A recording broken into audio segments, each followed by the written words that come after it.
What's going on, everybody? Welcome to the Word on Woodward presented by Rehmann. Empower your purpose with Rehmann. I'm Daniella Bruce, and we'll soon be joined by Regner and Carley Johnston. Before we get started, you guys, make sure you are liking, subscribing, and turning on your live notifications wherever you are watching the show today. You don't want to miss a single second of the Word on Woodward. We've got a great show planned for you today. As always, Ken Kal will join us shortly, and we have interviews with Tigers prospect Parker Meadows, John Neo of the Detroit News, Evan Petzold of the Free Press, and one of your newest Red Wings, Bobby Ryan. So a very exciting show today. And before we get into everything, I'm going to bring in Art Regner, and we do have to take a moment to recognize the career Doc Emrick. Doc announced his retirement on Monday. So just yesterday, Art, and it's bittersweet news. We're talking about a guy who called 22 Stanley Cup finals, 6 Olympic winter games. He dabbled in some NFL and has 8 Sports Emmy Awards for play-by-play, including 7 straight from 2014 to 2020. Of course, he's in the Hockey Hall of Fame, and he's from the area. He actually got his start in Port Huron. So, like I said, it's bittersweet. We want to reflect on his career and, of course, wish him the best in his retirement. Daniella, I mean, Doc Emrick, he's not a lifelong, but a long-time Michigan resident. And the first time I met him, and, there's certain people that when you meet, you kind of get a little bit jittery or shaky or something just because, you revere them. You really have respect for them. Mike Emrick, Doc Emrick was one of those guys. And it was many years ago when the Red Wings were starting to get good. And, he came up to me and I'm real apprehensive about, should I introduce myself or, who am I and all that kind of stuff. And he came up to me and he said, Arthur, I'd like to introduce myself. And he's always called me Arthur. And he said, I'm Mike. I'm Mike Emrick. Certainly you know who you are. And he told me that he enjoyed my work on WDFN. And I was astounded because I didn't know he lived in this area. He could hear that radio station. And when someone like that tells you something, not that it's all about me or that I'm some sort of egomaniac, because you always have to be humble, especially in this business. Yes. I caught that look, Daniella. I thought you freeze framed there for a second. but make a long story short, it really meant something to me. And every time he was more than gracious. He would do anything I asked him, interviews or whatever. And I just think that he was just such a great broadcaster. And you hear this a lot, and I know it's overdone, and it does sound cliche-ish, but he's such a much better guy. He's so genuine. And the last time when NBC was here for a Red Wings game, he asked me, he goes, well, Arthur, are they sending you to Florida? And I looked at him and I said, I don't think so. I don't think so. I always called him Mike, I said, I don't think so, Mike. I guess unless the Red Wings, win like every game and they end up playing, Tampa or somebody or Florida in the playoffs. He goes, I meant for the Tigers. Are you going down there for the Tigers? And, this was before WOW and all that. And I said, no. And his grasp and handle of the Tigers or of this area, even though he was a longtime voice of the New Jersey Devils and, in the national voice of American hockey. I mean, he all Olympics and all that kind of stuff. I just was always amazed at how into Detroit and being very aware of our community was. And, and how complimentary he was towards me many, many years ago when, I thought he didn't know me from Adam, as the old expression goes. So we're going to miss him. I can't believe he's 74 years old. He's 74 and Scotty Bowman's in his late 80s. I should only look so good, when I get up there. I mean, but we're going to miss him. We're going to miss that voice. And, when a guy like him walks away, that's when you really realize just how great of an announcer they really were, because you don't hear them. And, and I'll equate this just one, like when Keith Jackson stepped away from college football, there was a void. Nothing against everybody else, because they're tough shoes to fill. We're going to feel that same void when now that Doc Emrick is retired, but just a great man. And I wish him nothing but the best. Art, unfortunately, I never had a personal experience with Doc Emrick, but everything that I've seen being shared on social media and the stories that people are telling are very similar to what you said. Just an all around great guy, and of course, a legendary voice in the NHL world and in the entire hockey world. Like you said, some Olympic games too. But What you makes just him say great? something? I just, but what makes him great is some announcers, it's about them. He let the Mhm. game come to him, if that makes sense. And and I think Ken Daniels is the same way. I've talked to Kenny about this, and of course, on radio it's a little bit different than television. Kenny Kal is one of the best. But they let the game come to them. It isn't about them. They're so descriptive. They're excited. They're really into it. But it's it's happening, so to speak, and that's a very, very difficult thing to do. It's an extraordinary talent, and certainly Mike Doc Emrick is an extraordinary talent.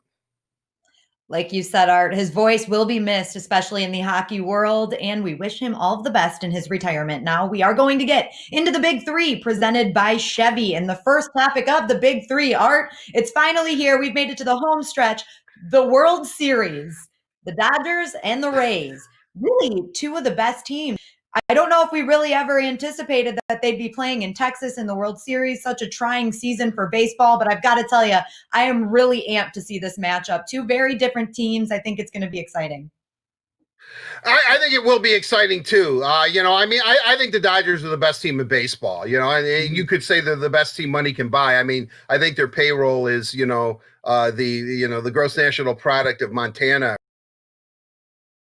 Something. If you look at it that way, I mean, they're a really great team. I guess my question is when did the Rays?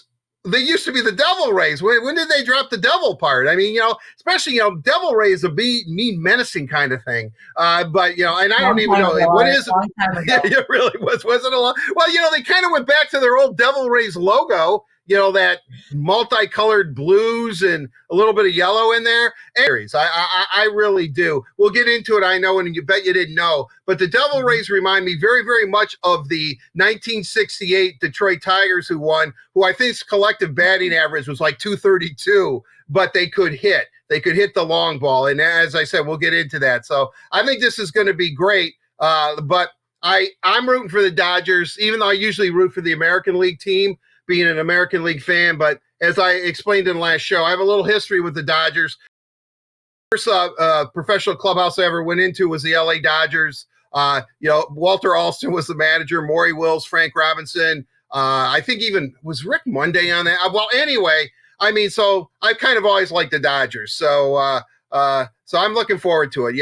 I'm glad, and I compliment baseball.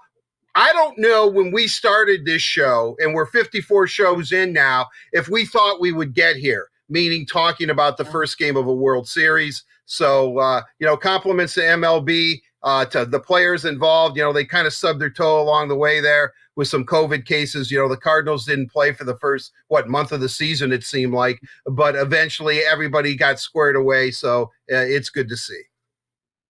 It is good to see. And I'm going to say the Rays, Art, just because you want the Dodgers to win. We'll make things interesting here on the Word on Woodward. And I usually go for the underdog anyway. I like underdog stories. So I'm taking the Rays. Okay. Okay, that's cool. But right. I will say, if they were the Devil Rays, it would have been a much more difficult decision for me. But now that they're just the Rays, I'm gonna. I got to go with the Dodgers. In your name. I see that because you like the Golden Knight, Devil Rays. You need an adjective. All right, I got it. Red Wings. All right, moving on. We're going to talk more about the World Series later in Bet You Didn't Know, as Art mentioned. Our second topic is an instructional league update. The Tigers are in instructional league. Some of our prospects are in Lakeland right now. And Spencer Torkelson addressed the media yesterday while he was in Lakeland. And one thing that stood out to me was what he had to say about adjusting to third base after playing mostly first base in college. I love it. It's a lot of fun. And I like having something to work on, no one's perfect, and I like working hard. So having third base as another stepping stone to get somewhere is I like it a lot, and it's going well. Tram's an unbelievable, and Davo, they're unbelievable coaches, and very positive, and they know how to coach at the highest level, which is the best part. It's got to be pretty cool learning from Alan Trammell. I've got to tell you, that's got to be one of the highlights of Spencer Torkelson's young career right now. But he later said that he gave himself an 8 out. He gave himself a 10 out of 10 at first base. So I love the confidence there. He says he just needs a few more reps at third to get himself to a 10 out of 10. But one other thing that we've got to look at here, Art, he had a pretty good game on the other side of the ball. His hitting was really good, which is what the Tigers drafted him for. We love to hear this sound.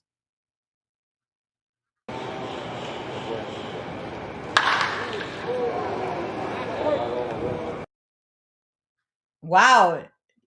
I know we can't see where the ball went, Art, but that was so loud. It was a home run. Spencer Torkelson went in depth about that pitch when he was talking to us on Zoom, and he said it was right exactly what he expected. He choked up on the bat. It was a 2-2 pitch, and he just nailed it. That was awesome. Like I said, great to hear from a guy that you drafted first overall in the draft because of his power hitting. Well, you could see the opposition dugout was pretty impressed with it too. I mean, as soon as the crack of the bat, they immediately looked, and they pretty much knew that it was a no doubter at that point. The interesting thing in that clip is he wearing number 19? Is Torkelson wearing 19? I think he is. That's a pretty lofty number to be wearing in Detroit. So let's see. Boom! I think it is. All right. Well, you're going to have to be getting your autograph picture of the Torque Man and Steve Yzerman together because, yep. Oh, yeah. 19. Whoa.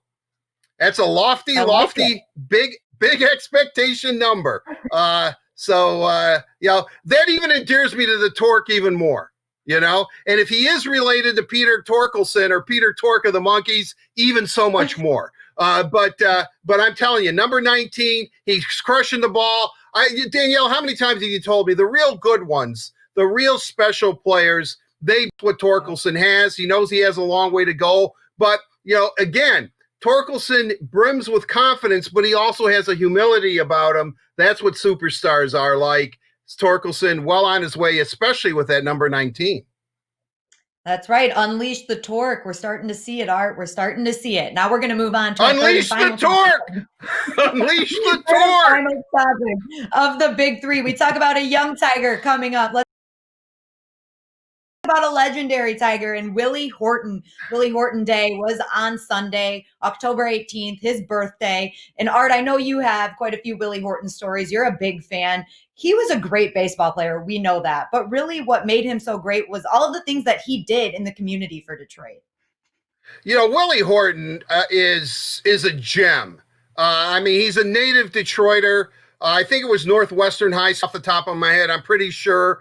But there's a couple of endearing images that I have of Willie Horton. One was during the 67 riots where he was out there in his Tigers uniform trying to calm everybody down.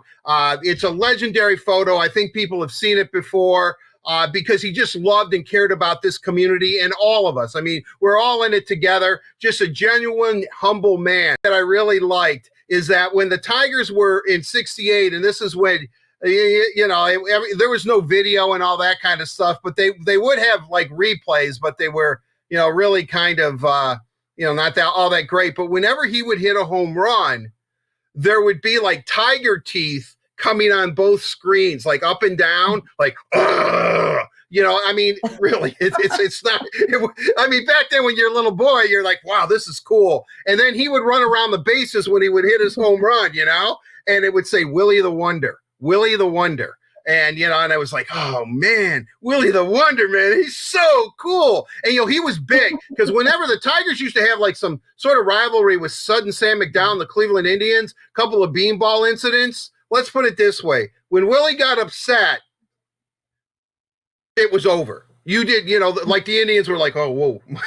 We got Willie the Wonder upset. Horton's upset. Let's just, okay, Tigers, we're going back to our dugout. Because Willie would just, like a good Detroiter would, he would make sure he would quell the storm. So, but Willie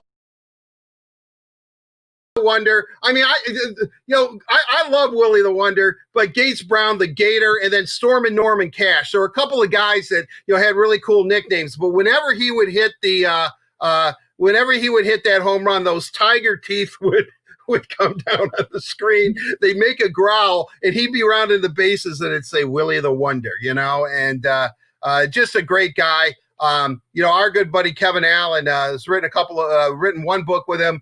And, I think they're planning on another book. I sure hope so. We talk about Doc Emrick.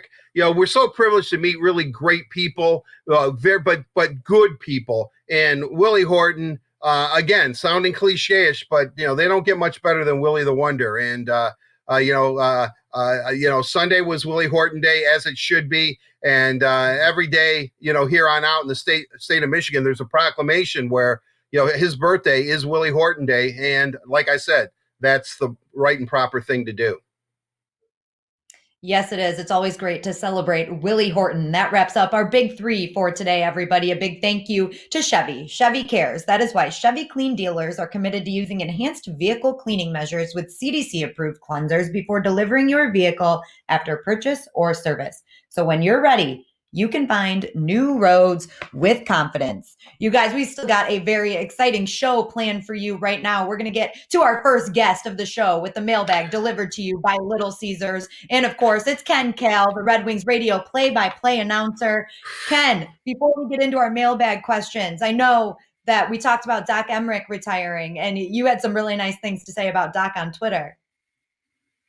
Yeah, he was a great guy, and I'll tell you what, knowledgeable about hockey, and his game prep was second to none. If you ever looked at his sheets,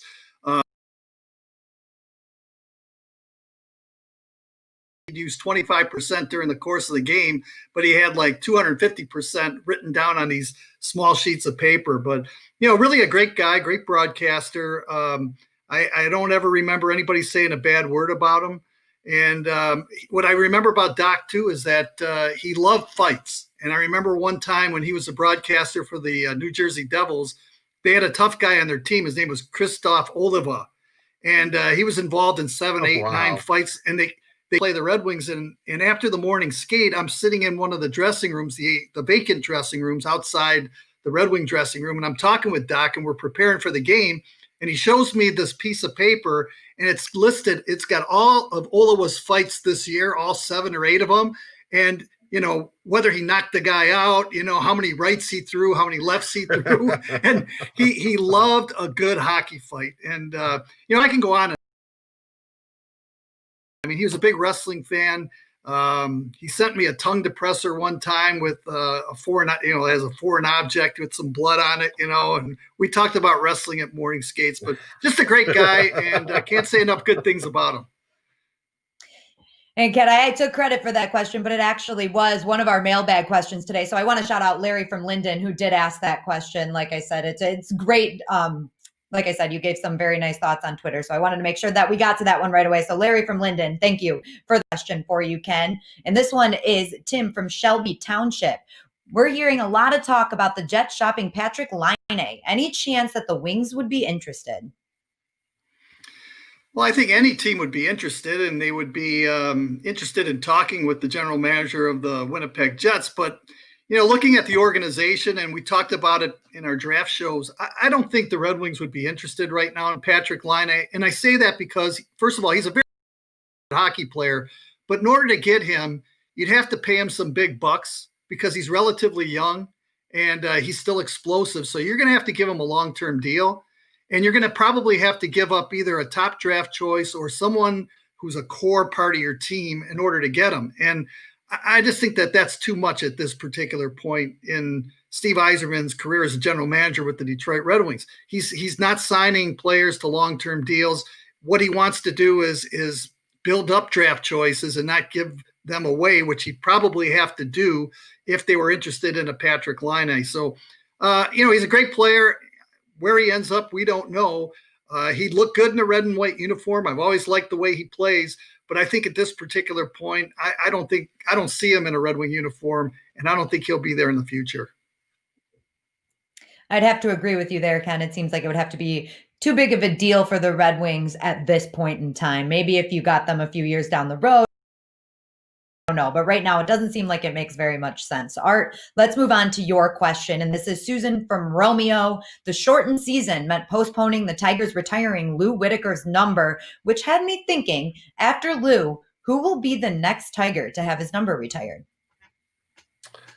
Well, Susan from Romeo, I think there's a given, obviously. That would be Miguel Cabrera will eventually have his number retired. But I think that that's a few years off. What better way, even Kirk Gibson, or at least Gibby having a statue of hitting the home run against Goose Gossage, in the 1984 World Series. But, even Gibby might say it might be shaky if his number should be retired, his number 23 or not. But I think the next player to have his number retired, and I've kind of thought about this because, I think about a lot of things, and the numbers being retired is actually one of them. I think it's going to be Jack Moore.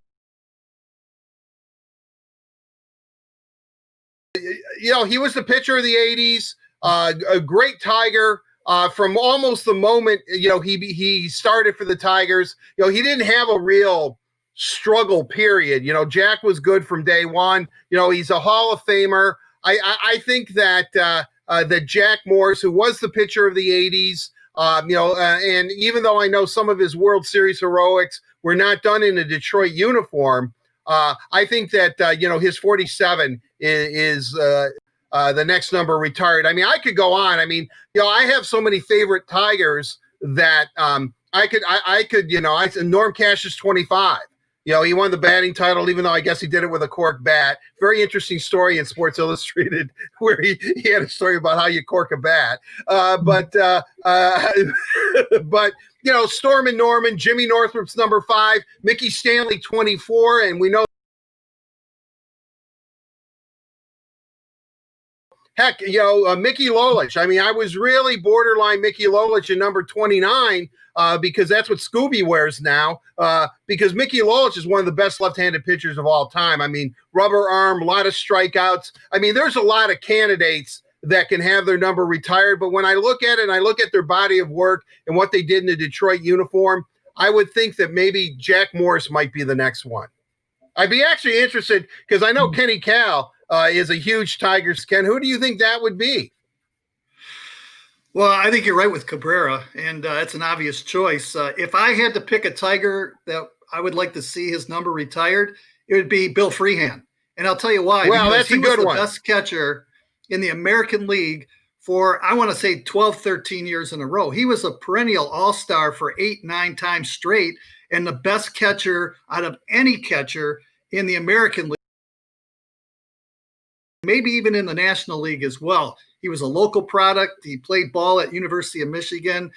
He was a big part of the Tigers' success for many, many years. He caught Denny McLain and Lolich and Wilson and all the best.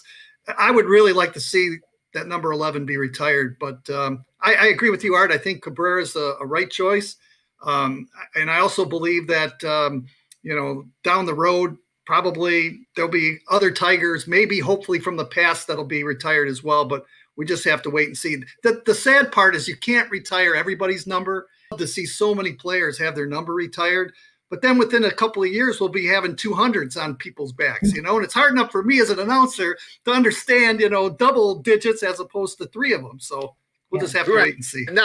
Now, Freehand's a great choice, Ken. I agree with you. I mean, Bill and he's kind of almost a forgotten Tiger right now. I don't know, unless you were part of that era, really a baseball history, and you would know how great, Bill Freehand absolutely was as a catcher.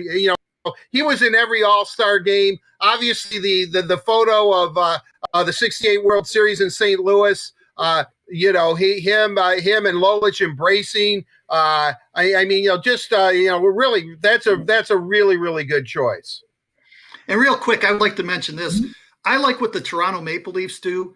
They honor numbers and then they retire numbers as well. So if you go to the old Air Canada Center, or even back in the day of Maple Leaf Gardens, you'll see all these players' flags, up in the rafters. There's honored numbers and retired numbers. And maybe the player wasn't good enough to have his number retired, but certainly players like Norm Cash or Jim Northrup or Gates Brown or what have you, those players could be honored.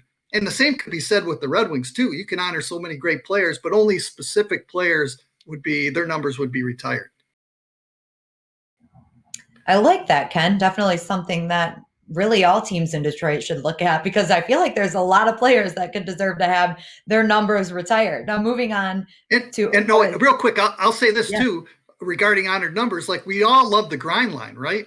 Yeah. Malpe and Koser and McCarty and, Draper, they played a big role for so many Stanley Cup championships here in Detroit. Their numbers will never get retired. But if you don't have those players on your team, you don't win the Stanley Cup. So to me, those kind of guys, you'd love to honor them in some particular way.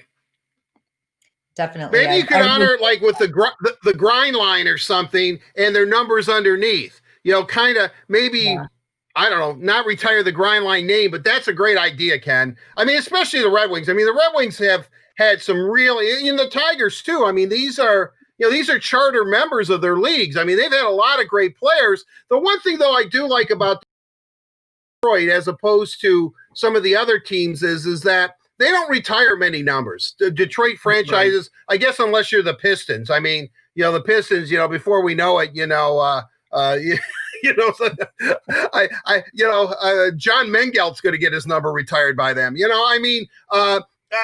But they kind of overdo it, I think, in retiring numbers. But the other three franchises, and obviously the Lions haven't had that many great players, over the years. Sorry, Daniella. Sorry, Kenny. But but the Tigers and Red Wings have. I mean, they have had an illustrious, iconic history, but they don't retire many numbers. And in a kind of a way, that's kind of cool. It is cool. It means a lot to have your jersey number retired by the Red Wings or the Tigers. We're going to move on to the fourth and final question of the mailbag. And this is Colin from Southgate. It's to the both of you. We asked you about walk-up songs earlier this year. So we have to ask, do you guys have any season? This one's fun. Art, I'm going to let you answer it first. Well, now a goal song is a different than a walk-up song. Right. A walk-up song is a lot longer. You know what I mean? Because the guy walks up, they're playing it, the crowd's going into it. They do all those gyrations. Might put more time par on. You make some practice swings. So it's a much longer song. When you score a goal, you either go to the bench. I know you high five your teammates, and then they drop the puck. So that's what I'm keeping in mind. So there's a song. It could not be a good walk-up song because it's a rather old song. And when I really check out the lyrics, I'm not so sure it would play well in today's society. But it's done by the Big Bopper, who unfortunately lost his life in the Buddy Holly plane crash as well. But I want to get his name right because the Big Bopper. His name was Jules Perry, or J.P. Richardson Jr. He was the Big Bopper. It's a song, Chantilly Lace. So I want to set the scene. Ken Kal and I are out there. Steve puts a lot of confidence in us. I look up to where Steve's sitting. I give him a thumbs up. We're going to do this for you, Mr. Yzerman. And then he'll go, call me Steve. And I'll say, we're going to do this for you, Steve. Center, he wins the draw. I'm taking off, I'm like, shh, shh. Kenny feeds me a pass. I'm on sides. I break in on the goaltender. It's Vasilevsky. Boom, put it up top shelf. I score a goal. Cal's mobbing me. We're all over. Steve is even applauding, because I kind of called it. And then as I skate off, I don't want to go to center ice. Want to go on the bench as the crowd's going on, and then I want it to be a little hush and quiet.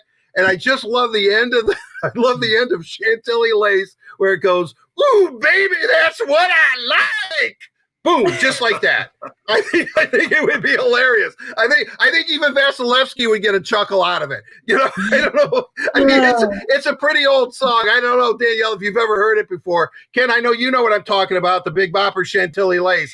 But that last line, from the moment I've heard that song, I mean, it was It just cracks me up. But there, the crowd's starting to settle down. I score the goal. I'm feeling good. And then all of a sudden, out of nowhere, ooh, baby, that's what I like. Boom. I think it'd be great. All right, Ken. Well, I hope you're ready to follow that up. What would your goal song be? That's a tough act to follow, I can tell you. But I thought you were going to go with the beginning of that song where the phone rings and it's "Hello, baby." no, yeah. Hey, it's the Big Bopper. Yeah, but you know what? When you start reading the lyrics of that song, that is probably like, I guess it was in the late 50s. I don't know how it's pretty suggestive. It's the Big Bopper was one horny dude. Let's just put it that way. I mean, that song. There's Big Bopper's pretty direct in that tune.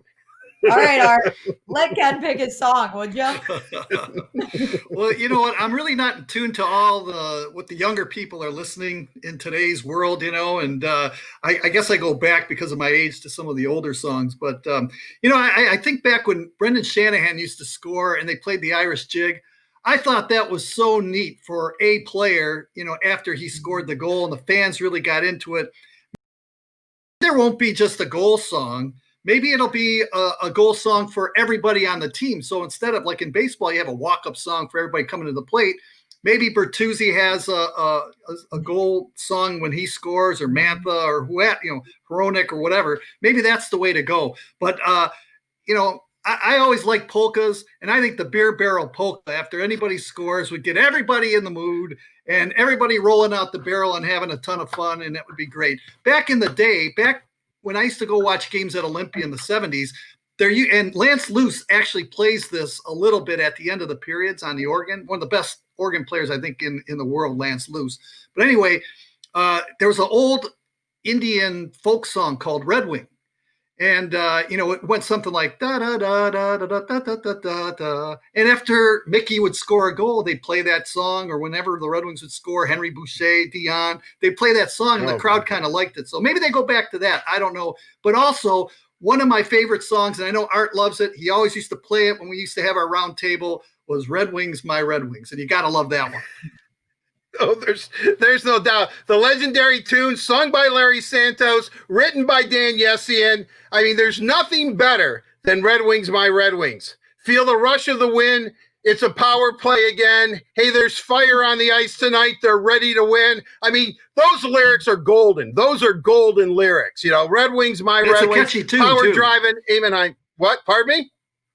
It's a catchy tune, too. Oh, yeah, there's no doubt. There's no doubt, revive the winger, bring the winger back, bring Red Wings, My Red Wings. And before you know it, Kenny and I are young men again, drinking those $6 yards of beer they used to sell. Daniella, what about you? What kind of goal song would you like to see? As much as I've been listening to you guys, because I really have, but I've been thinking about a goal song this entire time too. I've been trying to, and you got to think of a song. I don't care if it's old or new, but it has to have like an interactive part to it, if you know what I'm saying. Like there has to be something where the fans know, like whether it's a noise or a line of the song, but just something that everybody will know right when they score. That's the part and that's the sound that's going to be played. And it's really hard to think of because think of the best goal songs. Toronto has a good one. Chicago has a good one to it. Yeah, I agree. I'm not a big fan of the Chicago fight song because the Blackhawks one, because I hear it so often. But I'm not a big fan of that. But I think, if dreams come true, that one, right? I don't know. Oh, man, that song's weak. That's a weak song. But all I know is that you're missing. You're both, Art. You're missing the point. You're missing the point. It doesn't matter if you don't like the song. Every single person in that bowl at the game can sing it when they score.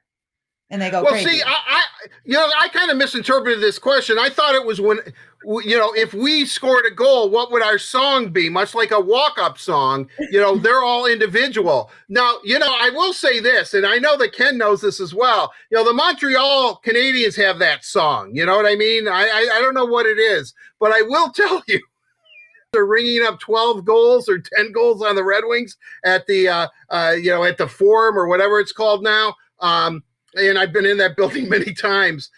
Anthony Mantha, who grew up in Montreal, still sings that song in his head while he's on the Red Wing bench. I mean, so that's a catchy tune. You know what I mean? Here he is. It's now like 10-1 Montreal, and Mantha's like, grooving on their goal song in his Red Wing uniform. Sorry, BT Express. I know I told on you. But but he's told me that many times. He just cannot get that tune out of his head. So I guess there is something to it.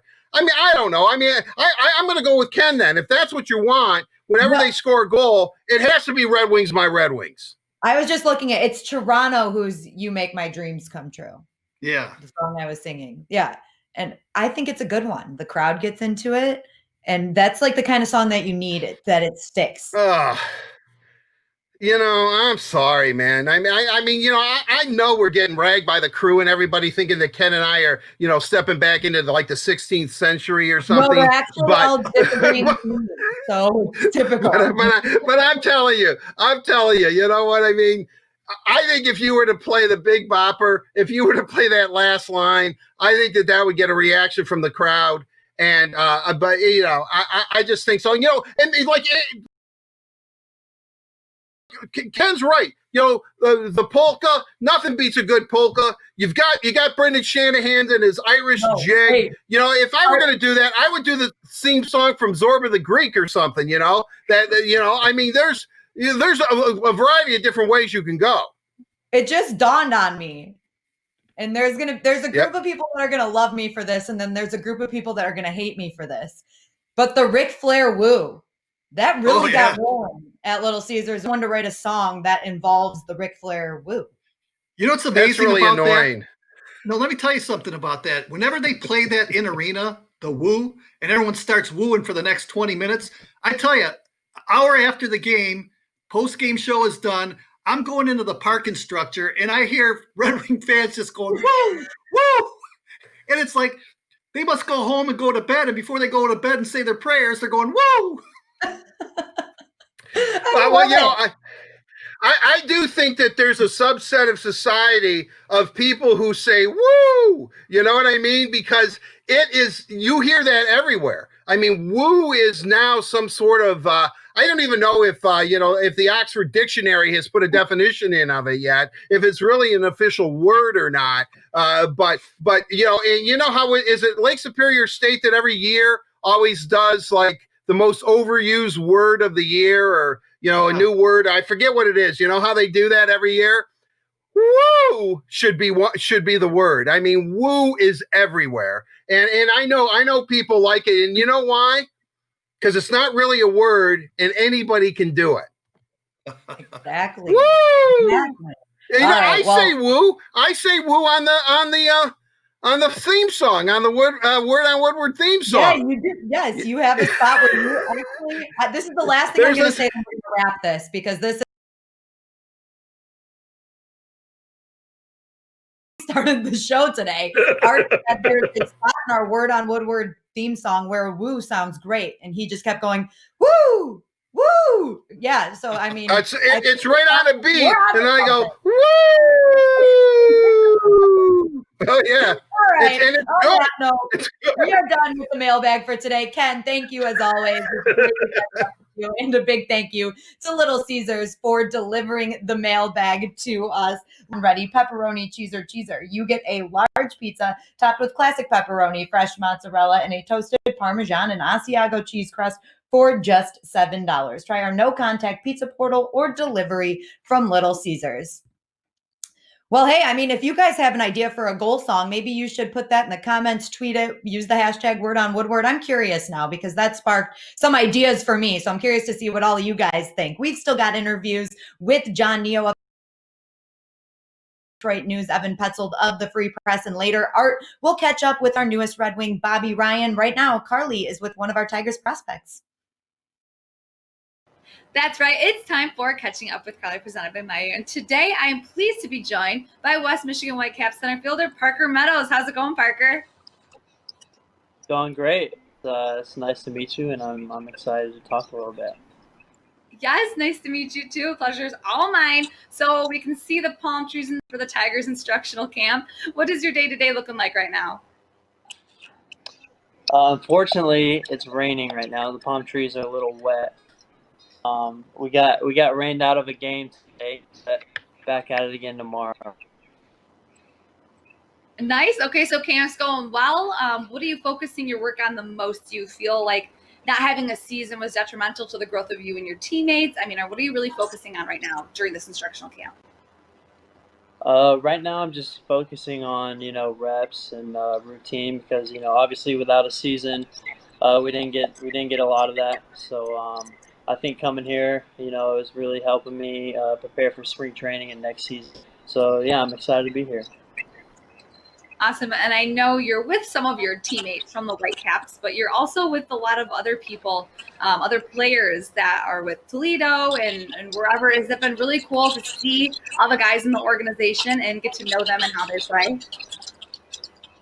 Yeah, it's awesome. It's always good to meet new teammates, pick their brain a little bit, especially, learn their routine and all that good stuff. Very cool. And with the Tigers seeing a lot of call-ups this past season, I should say, does it give you hope that your day could be coming soon with all the young talent coming up? 100%. Here, everybody's ready for it. A bit last year with a bunch of young guys, not only from the Tigers organization, but from all around the MLB. So, it definitely gives me hope, and I'm excited for the future.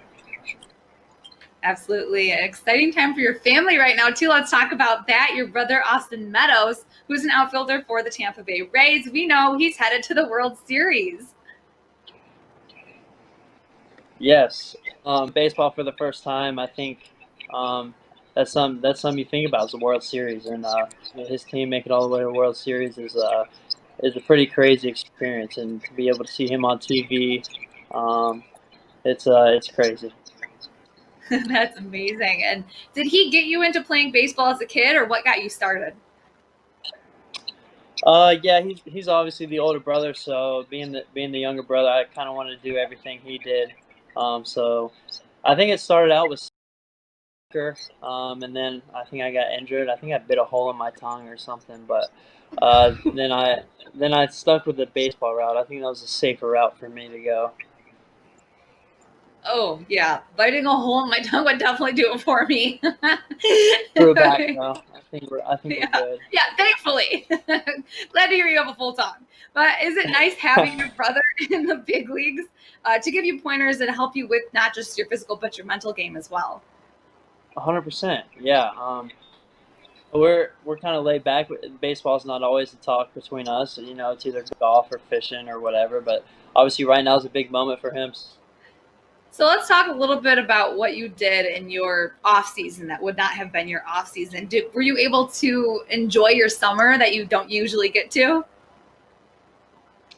Yeah, obviously it's always good being home. Hanging out with the family and friends. Excited to be able to pick up a baseball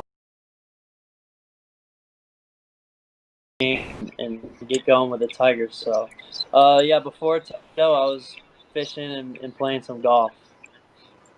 Well, I'm sure you're ready to get back into the swing of things, no pun intended. What are you hoping to accomplish in this instructional camp and in next season? Like I said, it's all about repetitions and just getting my swing down, to what I'm most comfortable with, and my swing, and I hope to keep it that way. Like I said, the reps and my pitching. Awesome. Well, hopefully someday you and Austin can sit next to each other and polish your World Series rings together. Fingers crossed for the Meadows family. Parker, can't thank you enough for joining me on Catching Up with Carley, presented by Meyer. Best of luck to you in camp. Daniella, back to you. Thank you, Carley. And Carley is going to stay with us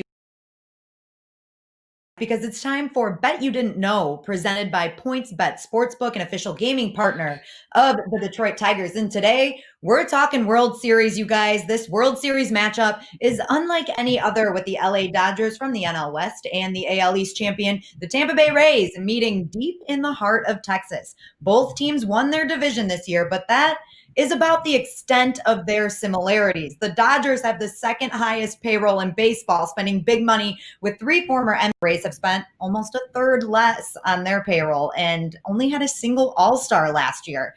The Dodgers lead the MLB, they led the MLB in runs this season, and the Rays led the league in strikeouts. The Dodgers are trying to win their first championship since 1988, and the Rays didn't even exist until 1998. We should change the name of this segment from Bet You Didn't Know to Even Points Bet. Didn't see this one coming. Art, what do you make of this World Series matchup? Well, I'll tell you, it's really unique and intriguing because this is an astounding statistic. The Rays have scored 71.9% of their runs in the postseason have come off the home run.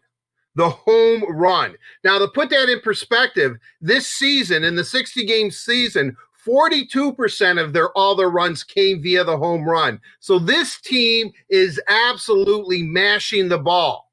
They're just mashing it. I mean, they either hit big or they don't hit at all, except for one player, and that's Randy Rosarena. He hit 321 in the ALCS. He was the MVP. If you look in those 7 games, 4 home runs, 6 runs batted in.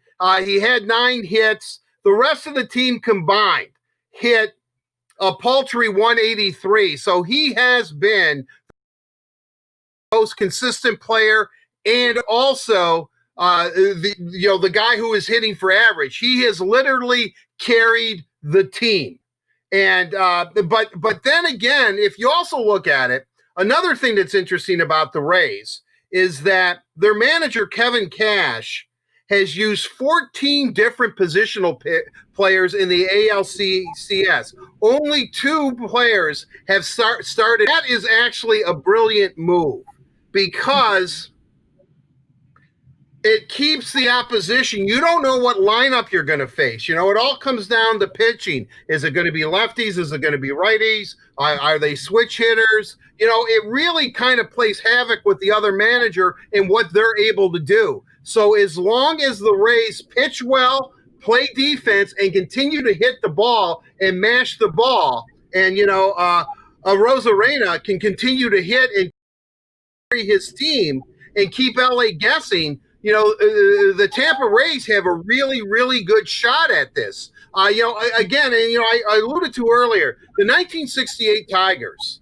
their batting average was like 232, one of the lowest for a World Series champion. And I believe Tampa's probably gonna rival them when it's all said and done, if they end up winning the championship. But what the Tigers did do is get the big hit and hit a lot of home runs. Back then, Detroit and Baltimore, the Orioles were a good team. Earl Weaver, too, was his managerial philosophy was the 3-run homer.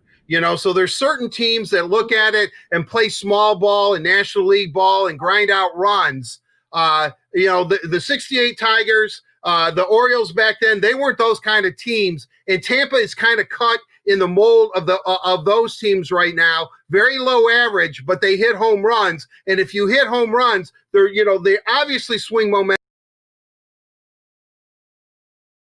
Lineups too. I mean, Kevin Cash, I kind of salute you on that one, because 14 different positional players in 7 games. Can you imagine, just sitting there and trying to figure that out? I mean, if you're, who are we going to see tonight? What's he going to do? We know that we have 2 consistent bats in there. Then what's the rest of the lineup going to look like? I mean, that's pretty good. So again, the home run has carried Tampa, and they're great defensive plays during the ALCS during this postseason. If they can do that, keep the Dodgers guessing, and hit the home run, which they're more than capable of doing, they have a legitimate shot.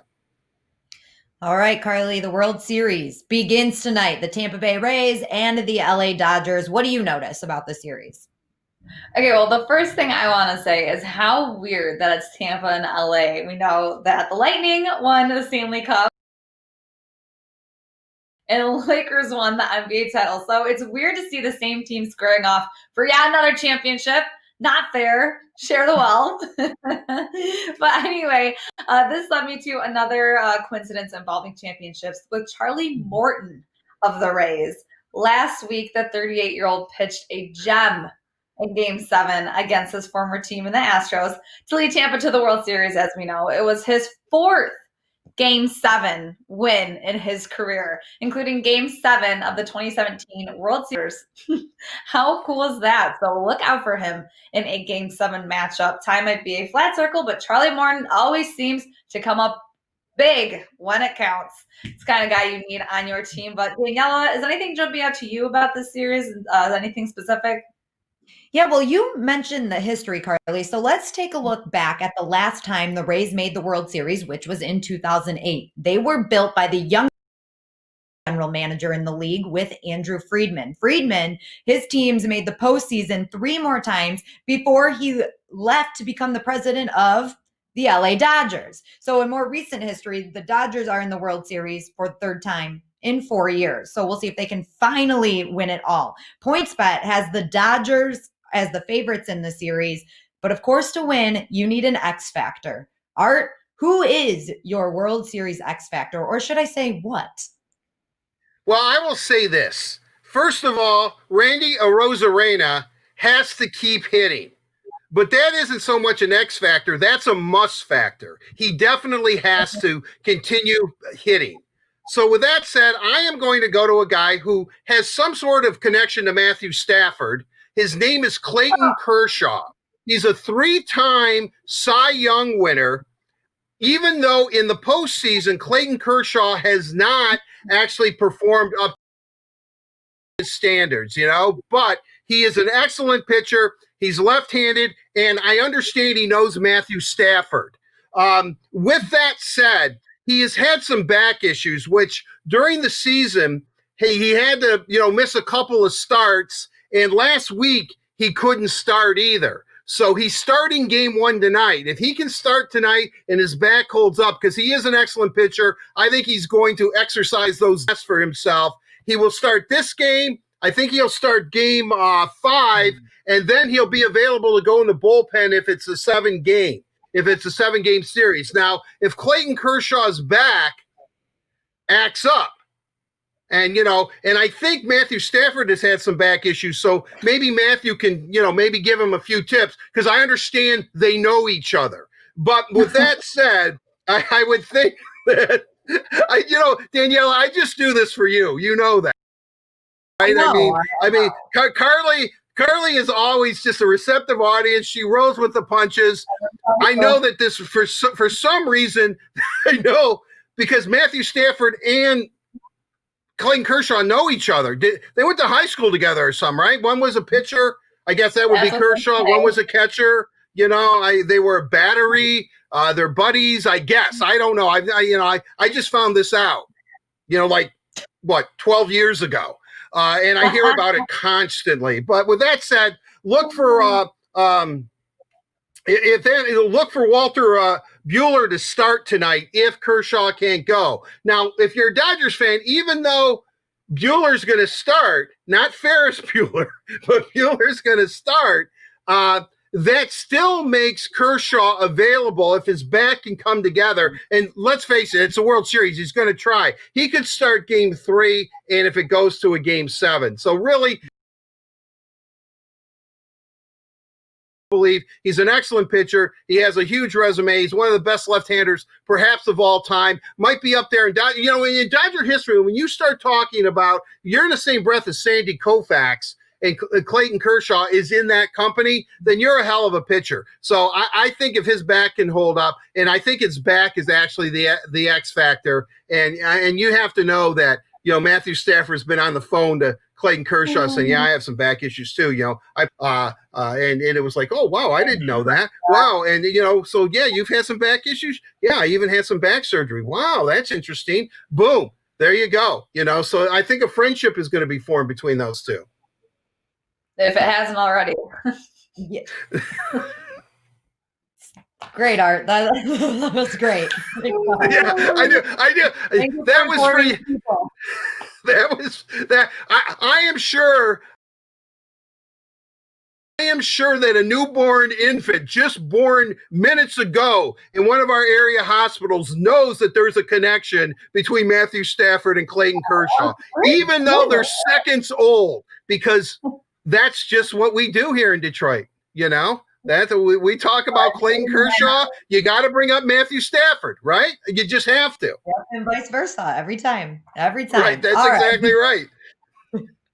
Well, that does it for today's Bet Night. Thank you to PointsBet Sportsbook. Bet You Didn't Know is presented by PointsBet Sportsbook, an official gaming partner of the Detroit Tigers. You can download the app and follow PointsBet USA on social media for more information. Speaking of social media, Carley, what has been going on in the social world really over the weekend here since Thursday? What do you got for us?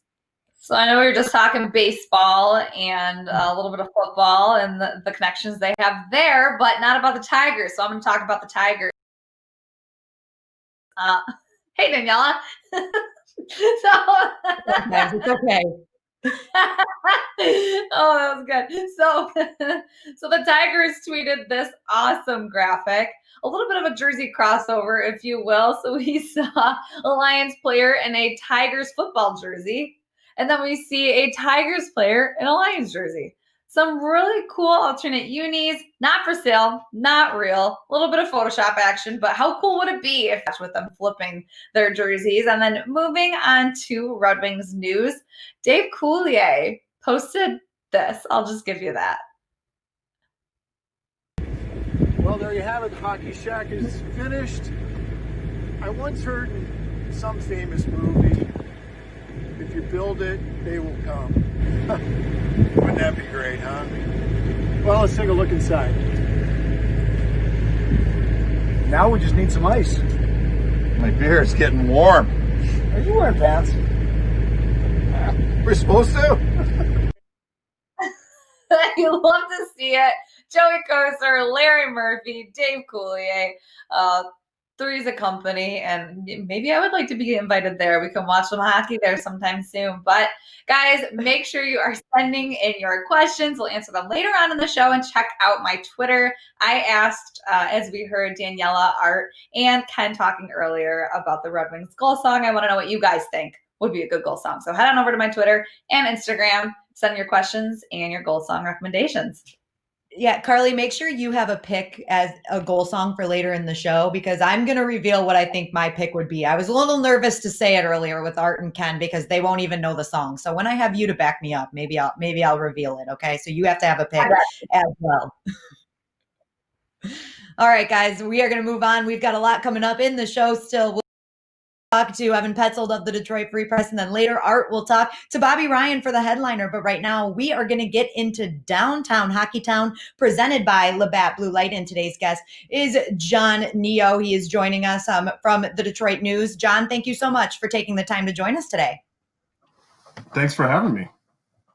Yes, we're really excited. He is making his Word on Woodward debut today, and we're going to talk some Red Wings hockey. First, I'm just going to ask you a general question to get things started. When you look at the Red Wings free agency, they definitely upgraded their team. What did you like most about what they did during this free agency period?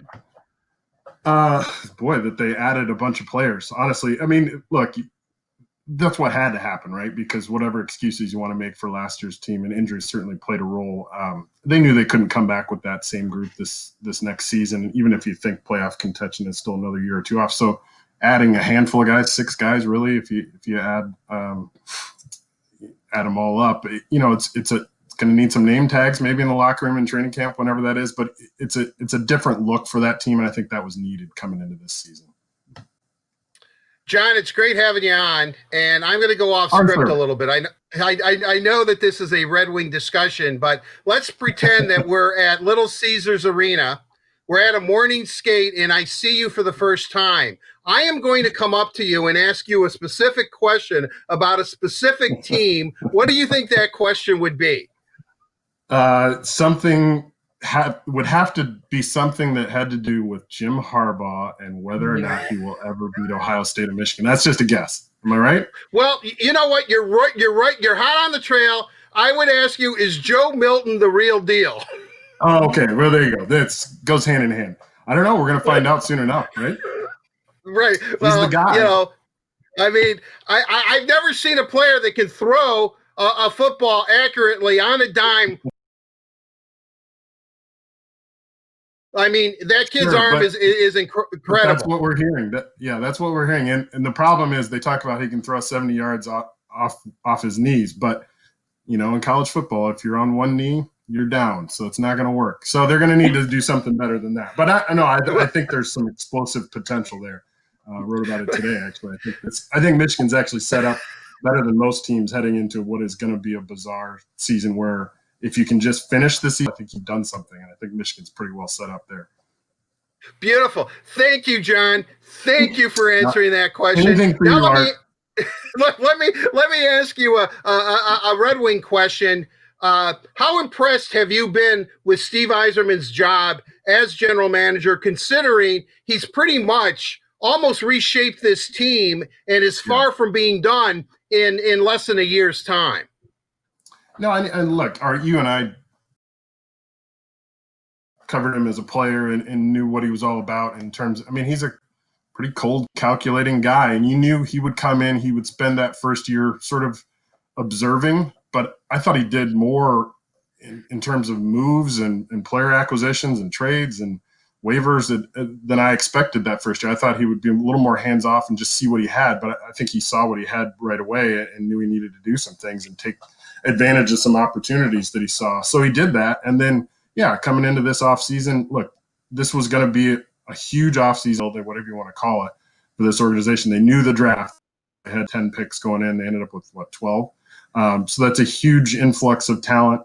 You could see being Chris Draper. I mean, there's a synergy there that maybe wasn't there in years of they know what a Red Wing is. You know, Chris talked about that after the draft. You know, we know what a Red Wing looks like. And you can start to see the vision now. It's more you grew accustomed to, you know, skill and hockey sense and those things we talk about. But you can see it in those draft picks. But, those free agent acquisitions, I thought they all made a lot of sense in different ways. And some of them surprised me. I mean, Bobby Ryan, I would not have paired Bobby Ryan with the Red Wings coming into the offseason. But there he is, and there's a guy who can really help you next year. And also all of those moves, and you guys have talked about this, all of those moves also give you options down the line, whether it's at the trade deadline this year or next year, to turn those, assets into more draft assets. So you can see the plan starting to take shape now, and you can start to see him put his imprint on this team. John, one thing that really stood out to me throughout free agency when we were on the Zoom press conferences talking to these guys, they all seemed like they really wanted to be here in Detroit, which I don't want to say is surprising because obviously you've got Steve Yzerman, you've got the history of the Red Wings, but with a team that only won 17 games last season, what do you think that says about Steve Yzerman?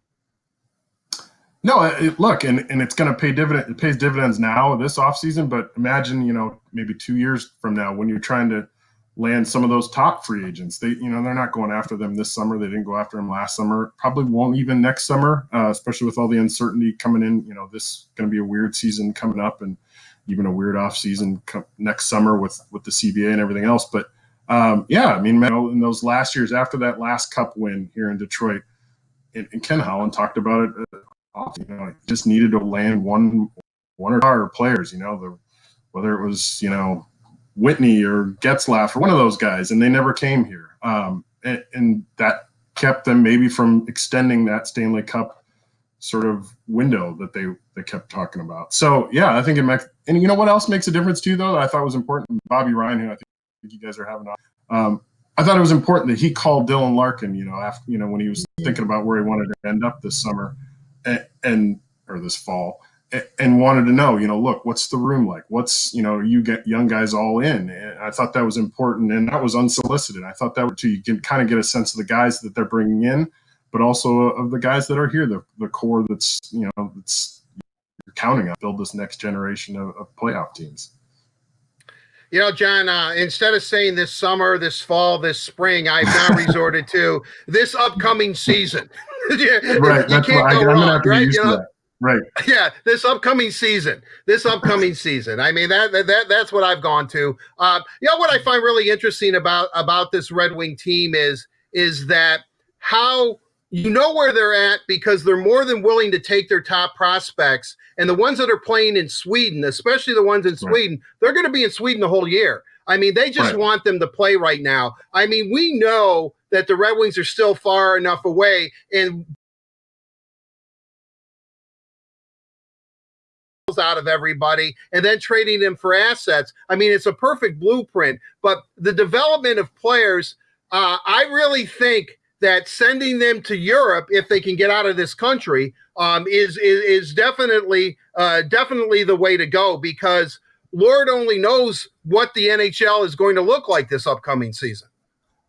Or more specifically, what AHL is going to look like, or if it's going to look like. Right. And that's a big part of it. But yeah, no, Seider being in Sweden and Veleno, they're going to get a chance to play a lot and play a season, you would assume, which is, better than nothing. And certainly, I think probably the best possible option right now for those guys. And look, that's okay that they're not going to be here. Maybe they'll be back in April or something like that. We don't know what the season's going to look like next season. How long it's going to be, or what rosters are going to look. It might be expanded rosters, and that might be part of why he added so many free agents this offseason as well. But I think it makes a lot of sense for a guy like Seider to go get those minutes and to continue that development that we saw last year. Veleno as well. Even Zadina, and Zadina is a guy that I think, if assuming there's a season and starts whatever back here, he's a guy who can come back and, and now you've added a guy like Bobby Ryan or Nemestikov or somebody that can really bring out of Zadina. We saw potential is a little bit last season, but now you've got a second line and you've got secondary scoring beyond the Mantha, Bertuzzi, Larkin group. Now that this team can be more competitive, but you can also bring more out of some of those young guys like Zadina in the lineup here in Detroit. It will definitely be an exciting season. We're looking forward to whatever the 2021 season may bring us, because we definitely do not know. It's still a mystery, but we're excited for it. John, thank you so much for taking the time to join us today. We will definitely having you back as we get closer to the Red Wings season. That sounds good. Thanks, Danielle. See you guys. Thank you, John. Thank you. Thank you to Labatt Blue Light for presenting Downtown Hockeytown. Labatt Blue Light, refreshing Canadian Pilsner. Visit your local retailer when safe to pick up some Labatt Blue Light. Thank you guys for sticking with us throughout our entire Word on Woodward show. We've still got a talk with Bobby Ryan. Art's going to sit down with him for the headliner, but right now we're going to get into Breast Street Beat. It's time for Breast Street Beat, presented by our friends at McLaren Healthcare. Today's guest is Evan Petzold of the Detroit Free Press. Evan, thank you so much for taking the time to join us today. No, thank you very much for having me. Excited to talk a little Tigers and what we're seeing down there in Lakeland, and touch on a few other topics. But I appreciate it. Of course, let's start right there, Evan. You want to talk about what was happening in Lakeland for the Instructional League? You spent some time down there. Really, what was the vibe like for the players? Could you feel that competition kind of up? Yeah, for sure. I mean, first and foremost, mid 80s, low 90s every day, sun's out. Got a little bit of rain, but weather was great. That's the first thing to note. A lot better than it is up here in Michigan at this time of year. But yeah, I mean, that vibe was there. I mean, you could tell these guys were just chomping at the bit to get out there and face an actual team, because for a lot of these players that are in this, I mean, you have Spencer Torkelson and Riley Green. Those are the two, big names, I guess you can kind of, they were in summer camp this July, and then they were at the alternate training site in Toledo during the season. But besides those two guys, a lot of the players down there haven't had any type of competition whatsoever. They've been working out on their own. They've been touching base with, the front office and members of the player development staff over Zoom. So it hasn't really been a lot of face-to-face interaction for a lot of those players. So you could tell they were excited to get back at it. And then also, even for guys like Torkelson and Green, facing, been playing the Blue Jays, and they've been playing the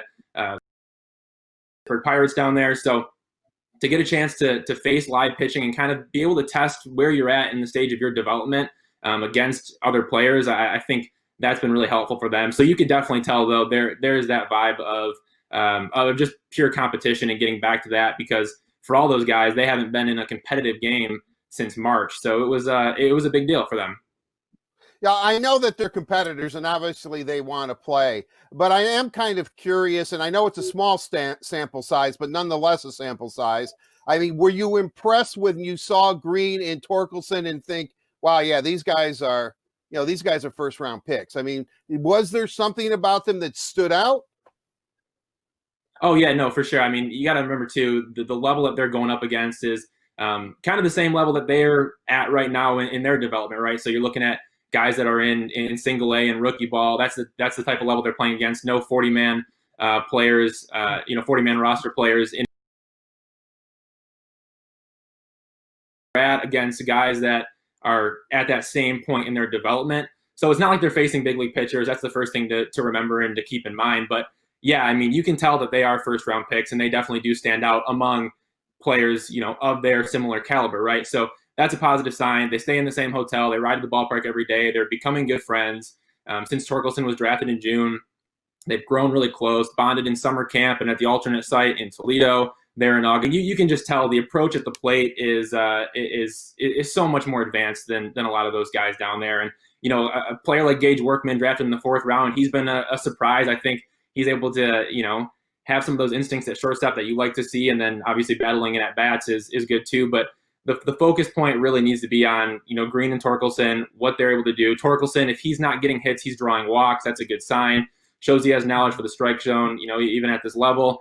So yeah, I mean, facing MLB, competition like he was in summer camp, where maybe you could say he struggled a little bit, but you kind of get an idea of where he's at compared to where, I guess, guys that are at the same level as him are at, and he's advanced. That's a positive to see. I think third base too, doesn't look entirely comfortable yet, but that's obviously to be expected. He hasn't had much in-game experience at third base, hasn't gotten a lot of ground balls. He said, listen, give me some more reps and I'll be all right. He feels like he's at an 8 out of 10, a 10 out of 10. That's kind of how he described it. And then going back to Green, though, swing is balanced, mechanics really smooth, carries himself, just by the way he walks and talks, like an MLB player rather than just some newcomer. So I think he knows how good he is and knows how good he can become as well. And I think there's a lot of value in that, and I'd say the same for Torkelson. Yesterday, we heard from Spencer Torkelson along with Cody Clemens, and he had an interesting experience during the offseason playing in Texas a little bit against some former MLB stars and some AAA, AA guys. What was that experience like? Because to be honest with you, I didn't know too much about it when he started talking about where he played when he was addressing the media yesterday. So what do you think that experience has done for him, and how did he look in Lakeland?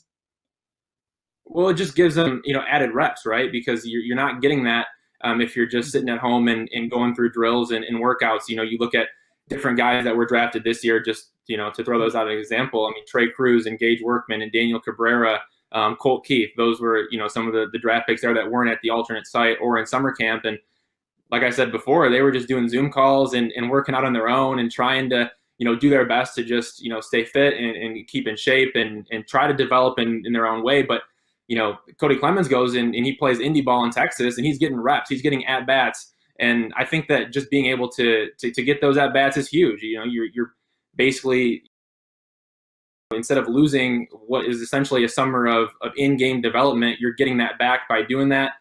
So I think there was I think that was a smart play on his part to go out there and just get reps and play. And I know, the bat is something that he's still trying to discover.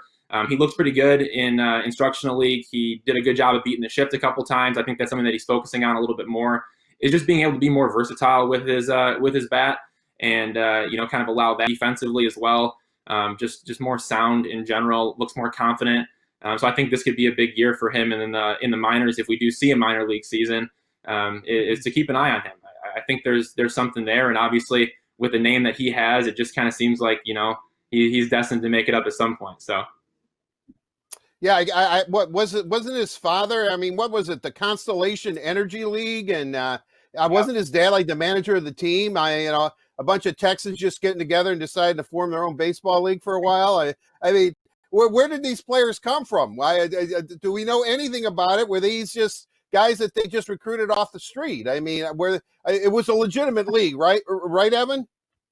Yeah, no, I mean it was a legitimate league, just guys that were looking to play. I mean, and yeah, I mean his dad was there, some of his brothers as well, and just that's kind of that rich baseball family getting together, and obviously it's in the bloodlines there, so they love their baseball and they want to get out there and play. And other guys were feeling the same way; they didn't want to lose that that year of development, so figured find a league and play, and they started up that league there and able to get it going. So. I guess good on them for trying to figure out a way to make it work in the middle of a pandemic. Probably couldn't have been the easiest thing to do. So, yeah, it was crazy. Like I said, I didn't know much about this league until Cody started talking about it yesterday. So it was kind of fun to do some research on it, and good for him. I think that, like you said, a smart decision to get some reps and be playing some actual baseball. Evan, one other search. They need a manager coming up this season. And I want to know, I mean, you were down at Instructional League and there have been some rumblings about who the Tigers have interviewed and who they are leaning towards hiring. Is there anybody that you think specifically would be really fit for the job? Yeah, well, just first and foremost, reports have kind of told us that these people have interviewed Los Angeles Dodgers first base coach George Lombard, New York Yankees hitting coach Marcus Thames, Kansas City Royals bench coach Pedro Pires, bench coach Don Kelly. Those reports coming from MLB.com and The Athletic. And those are kind of that group right now. But the big two to look at, AJ Hinch and Alex Cora. Al Avila has confirmed that both are in the mix for the job, but we know they can't be contacted until after the World Series ends because of their involvement in the 2017 Houston Astros sign stealing scandal. I think that really it's interesting because the Chicago White Sox, when they fired Rick Renteria, I think that added a totally new element into this situation, especially because the Tigers are ahead, or the White Sox, are ahead of the Tigers in terms of, that win now ability, that championship ability to get there. Right now, they're definitely more ready to do that, where the Tigers are still growing their prospects, and it'll be a year or two before they're in contention again.